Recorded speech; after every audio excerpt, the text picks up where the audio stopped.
nag-iba. Nung una, ang tindi ng ating paninindigan na hindi kailanman tayo tutulong sa ICC. Biglang lumambot. Nahahayaan natin pag pumasok sila. Tapos, pagkatapos nun, meron ng statement, uupo tayo. Kung may mamamagitan, pag-uusapan kung saan tayo pwede tumulong. Meron ba kayong alam, Secretary Anyo? Kasi maraming nagsasabi na kayo daw ang dahilan kung bakit nagbago ang isipan ng ating administrasyon. Madam Chair, palagay ko po ay walang basis po yung ganong klaseng allegation sapagkat ito po ay legal na usapan at hindi po kami nag-focus sa legal na usapan sapagkat ang sa amin po ay on the lens of national security. Tapos wala rin po kaming na-monitor na pumasok dito ng mga ICC investigators nung sinasabi ng mga panahon na yan. So wala kayong alam tungkol sa pagbabago ng isipan at polisiya ng ating administrasyon? Wala po, Madam Chair. At hindi rin kayo kasama sa pagpaplano ng aresto ni former President Duterte? Ma'am, meron po akong opening statement. Pwede ko po bang basahin? Siyempre, oo. In the meantime, if I may recognize the arrival of Senator Cayetano. Please proceed, Secretary. Yes, ma'am. Please. Good afternoon, everyone. I'd like to start by thanking the Senate Committee on Foreign Relations, chaired by Senator Amy R. Marcos, for the opportunity to clarify the truth about what transpired during the arrest of former President Rodrigo Roa Duterte and other related matters. I believe this is also a good venue for me and my fellow officials to clarify what really happened and to debunk and dispel the false accusations and fake narratives that have misled the public about this issue. As government officials, it is our duty to be truthful and to assure the public that our actions were proper and in accordance with the law. I, for one, have been the victim of relentless disinformation campaign aimed at destroying the integrity and credibility I have carefully built over 4 decades of public service, which began the day I entered the hallowed halls of the Philippine Military Academy.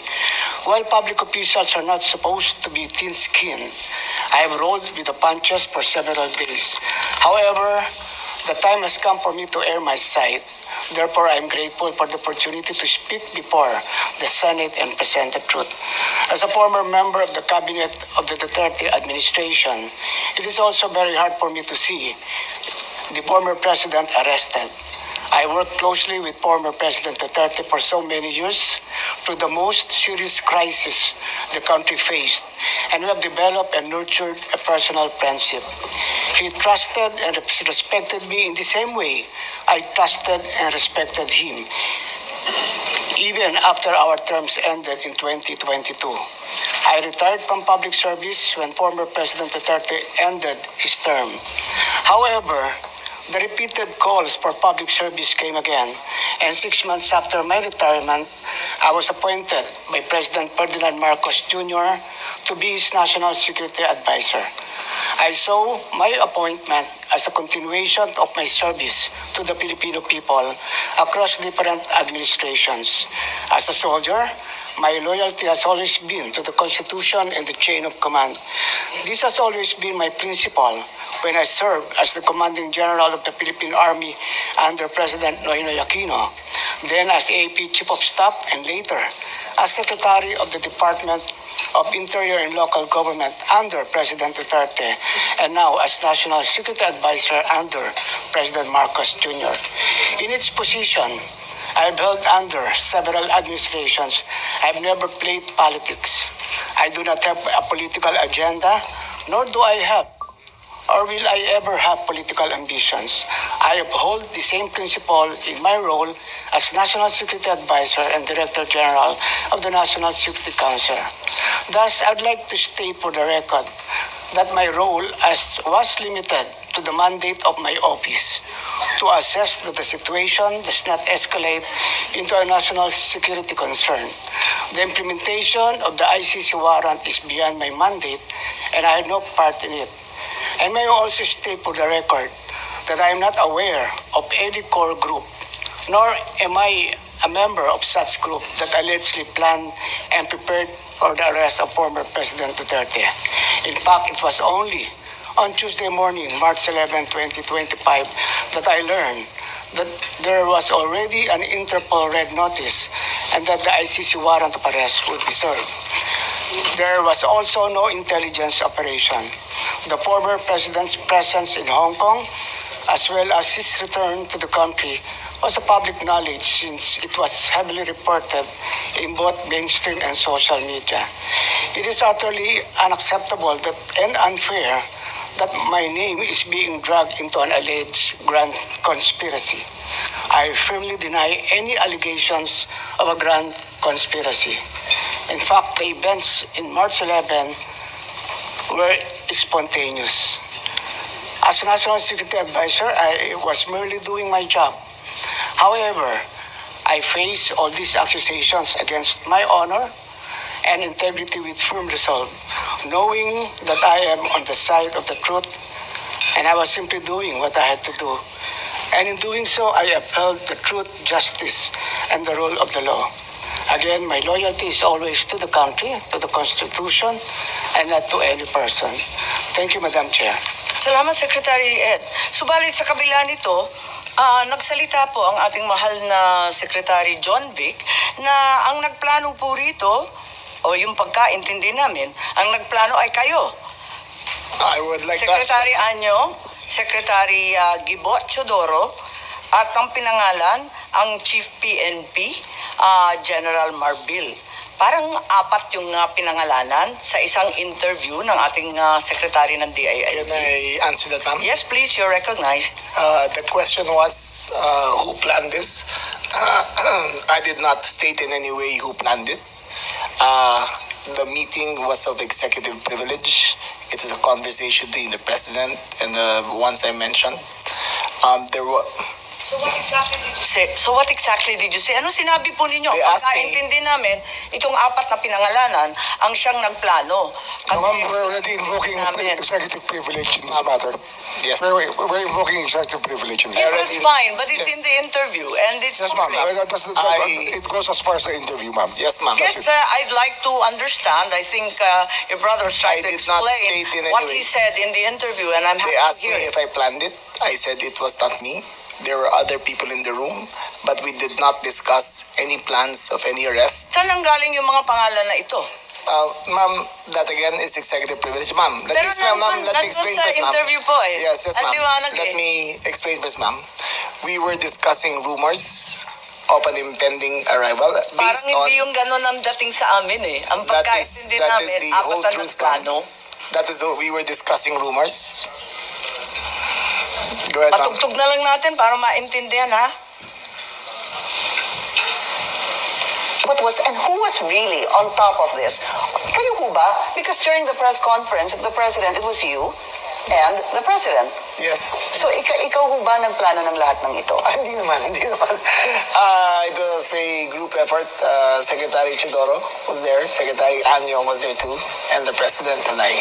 So, hindi naman ako. Ako lang I stand by that, ma'am. Last man standing doon sa Malacanang. I stand by that. Kasi Secretary Chidoro was working out of his office. Eh, napakaliwanag po nung Campo sinabi Yes, ma'am. ninyo. Wala Secretary namang Anyo, mapakiyaw-kiyaw of course, dun sa yes, ma'am. sinabi. Yes, ma'am. Patayin na muna natin. Pakaliwanag naman ang sabi ninyo, hindi ako mag-isa kahit ako ang kasama ng presidente nung nagsalita Yes, ma'am. sa press con, hindi ako mag-isa ang nagplano. Isang grupo kami. Tapos pinangalanan mo. No, ma'am. Eh sinabi ninyo eh. I state, ma'am, again, executive privilege. But, ma'am, Walang executive I- privilege kasi binunyag na I ninyo sa must TV. state it very clear, as I stated very clear, that there was no mastermind. We were discussing mainly about what the president's statements were in Hong Kong, and it was based all on that statement, ma'am. Sinabi ninyo na hindi kayo mag-isa na nagplano, kundi isang There was no grupo. planning, ma'am. Pero yun ang sabi eh. I said, hindi ako nagplano. Marami May kami- isang grupo na Ang- nagplano. We were all talking about a rumor, ma'am, and that was all. Rumor lang yon. Yes, ma'am. Group effort ang sabi mo eh. Ang tanong niya kung ikaw ang nagplano, tapos sabi mo, There was no hindi, planning, group ma'am. effort. There was no planning, ma'am. Anong Earlier, in-effort ng group ma'am, kapag hindi let me plano? make- I think that we're intruding into executive privilege already, ma'am. I think that we please No, I'm respect just our... asking him to explain the media. Yes, ma'am, but Yes, it's already I'm a very confining- thin dividing line between what transpires in a room between I will- cabinet I will- members I will- and a media statement. But there's a very thin dividing line, ma'am. Understood. I hope that we can respect executive privilege. Understood, and the Senate and Secretary Chodoro is fully aware. Every time there's a need to recess to executive session, I'm happy to do so, and I will do so when necessary. Pero ngayon, sinabi kasi sa TV, paliwanag naman ninyo sa atin kung ano ibig sabihin. Kasi ang sinabi, hindi ako mag-isa na nagplano, may grupo kami. They asked me if I had planned it. Sabi ko, I did not. I did not plan it. I said we were there, and not to skirt, ma'am, executive privilege. It was mainly because of the statements of the former president in Hong Kong that he said, in his words, ma'am, in Hong Kong, that I think you have a clip. He said that ang reading ko ay may ICC warrant of arrest na. That was the best of my recollection, ma'am. So anong pinag-group effortan?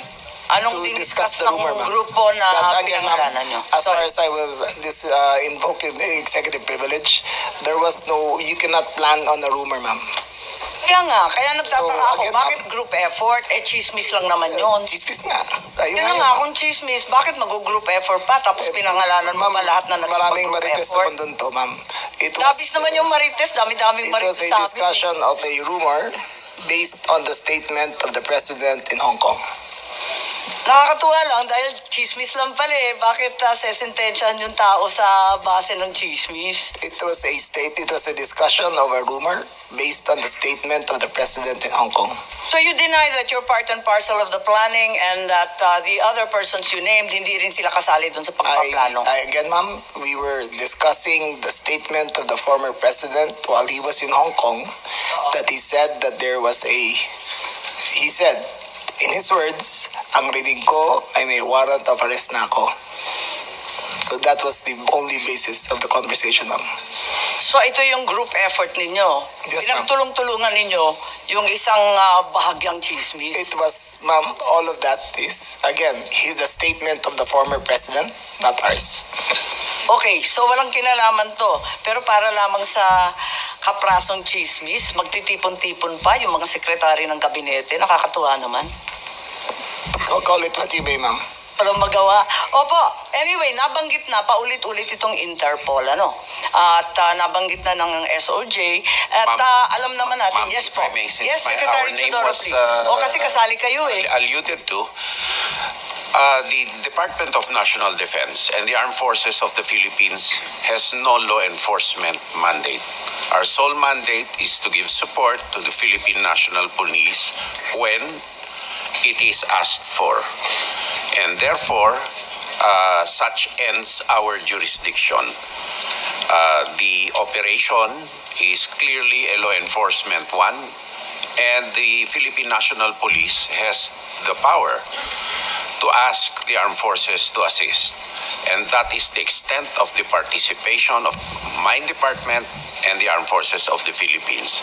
And all other matters in supporting the Philippine National Police are covered by operational security.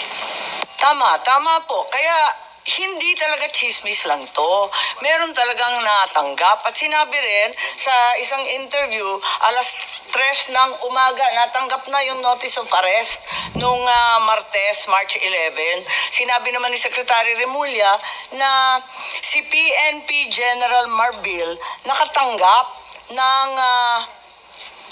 notice of arrest warrant alas 3 ng umaga ng Martes at sinabihan ang Pangulo ng alas 6. Nabasa niya na sa alas 6 ng umaga. I So stand by ibig that, sabihin, hindi po chismis to.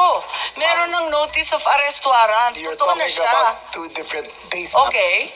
March 10. Sige, clarify was- po ninyo para March 10 maintindihan namin. was conjecture. March 10, was chismis pa lang yun. Yes, ma'am. Dala nung salita galing sa Hong Kong. Yes, ma'am. Okay. March Tapos, 11 was a formalized transmission Okay. by the ICC towards Interpol, and that was the first knowledge that this administration had of the presence of a action by the ICC directed towards Interpol, and that was the only formal knowledge that we had. So, andun lang, So, ang ibig sabihin, ang gobyerno hindi tumulong sa ICC sa application ng warrant. Nagulat kayo na dumating na lang yung dokumento. Yes, ma'am. Wala kayong kaalam-alam or paghihingi. None whatsoever, ma'am. None whatsoever. Ganon din yung SOJ, pati yung SND. Wala kayong balita, wala kayong hinikayat, wala kayong pakikiusap na ilabas na yan sa lalong madaling panahon. Wala po ako rito noon eh. Nasa Vienna po ako. Uma-attend po ako ng United Nations meeting sa Drugs and Crime, Yung- UNODC. Yung March 10 o yung 11 po?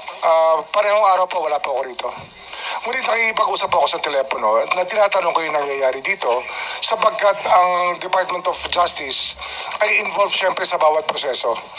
At kinakausap ko po yung mga pwede kong kausapin tungkol dito. Okay, so wala kayo dito pero kayo nag-anunsyo at lumabas sa balita na alas 3 ng umaga pa lang ng Martes andyan na yung notice of warrant. It was me, ma'am. It was Ikaw me. ba? Ibang It was Rimulya me. yun. Baka It was na-confuse me who pati confirmed, media. ma'am. Po. It was me who confirmed during the press conference of March, on Tuesday, March 11, I think, that when the president asked me on when the notice of diffusion arrived, and I stated it was 3 a.m. Salamat. Okay, si General Marbil, may dadagdag po kayo. Kayo daw ang nakatanggap eh. Mama, natanggap ko po yun ay more or less after ng 3 o'clock. So, usually, ito po talaga ginagawa namin. Pag kami ako pong request ang PCTC Interpol, we act po dun sa kanila po. Kung ano po yung request ng PCTC Interpol. Maraming salamat, General Marbil. At Interpol ang binabanggit na natin ngayon, ano? So, yung Interpol, ang Pilipinas ay isa sa founding member. Isa tayo sa nanguna sa pagtatatag ng Interpol noong 1952. Interpol's purpose is to facilitate cooperation and assist member nations, no? So, crime information sharing, investigative support, specialized training, transnational crimes in particular are the focus of this agency, and this comprise terrorism, cybercrime, organized crime, financial crime, and anti-corruption. And to ensure that it is not used for persecution, in its constitution, the Interpol has Article 3, providing that it's strictly forbidden for the organization to undertake any intervention